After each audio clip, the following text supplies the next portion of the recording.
The Civil Aviation Authority of the Philippines says that the Laglag-Bala or bullet planting cases in the Philippine airports will not affect the country's U.S. Aviation Category 1 rating. CAAP spokesperson Eric Apolonio says security oversight will not pose downgrading because bullets intercepted were allegedly planted. Meanwhile, the Office of the Transportation Security said it will not consent personnel engaging in the racket. Other details from Pauline Requesto.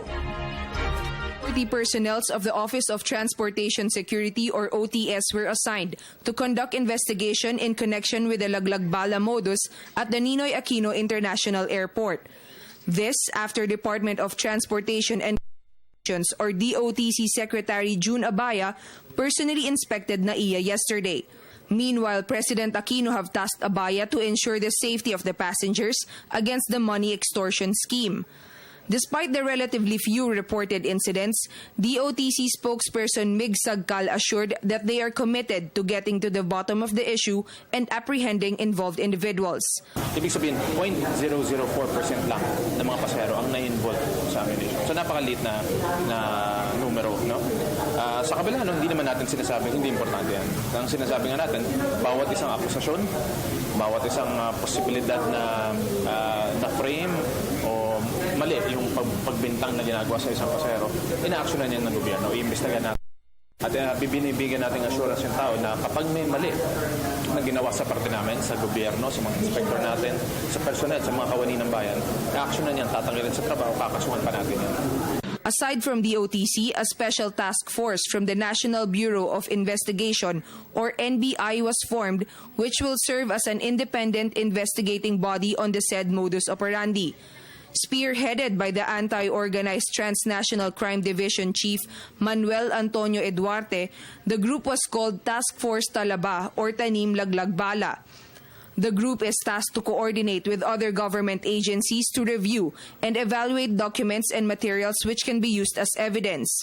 Results of their investigation is set to be released within 15 days. The Department of Foreign Affairs meanwhile stressed that the Laglag-Bala will not affect the upcoming APEC Economic Leaders Summit and holiday season, when an influx of foreign delegates and tourists is expected to arrive in the country. As I said earlier, we have already conducted an investigation, so I think that's an important first step towards resolving this issue. Ang DFA, responsible kami sa OFWs when they are abroad, no? Well, hopefully by yung Christmas time, no? Hopefully na-resolve na itong issue na to. And hopefully by then we have already taken concrete steps, no? In order to totally prevent the occurrence of these incidents. Former Manila Mayor Alfredo Lim pressured the government to immediately resolve the issue. As a former NBI director, Lim said that he has also handled similar cases. To avoid getting victimized by the scheme, passengers have lined up at the plastic service station at the airport. Ang dapat, huwag nang patagalin yung asunto. Kasi yung complainant, yung tiga Hong Kong, nandito pa eh. Hindi pa nakakabalik din sa kanyang pinagtatrabahuhan. Gaano katagal bago i-file na ang case of Gado ng prosecutor. Kung sino yung lalabag doon sa batas, action na nila. Hindi yung pinatatagal lalo na yung preliminary investigation. Dapat patapad naman yung mga batas tungkol dyan. Hindi naman pwedeng luwagan yun Paano naman ang security airport.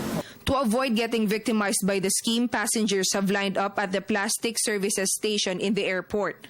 Because of this, the work of airport employees and porters have been greatly affected. DOTC, on the other hand, is trying its best to relieve the fear and anxiety of passengers of being affected by the Laglag-Bala scheme. So kumbaga pinapakita lang natin kung bakit natin pinapadaan sa security check talaga dito sa Pilipinas, kung bakit natin hindi pinapayagan makalipad. Minsan kasi yung sinasabi, 2-3 bala ka baka pwede na palusopin niya. Yun ang punto lang natin, pag pinalusot natin dito, baka mas makasama pa sila pag dumating sa ibang bansa.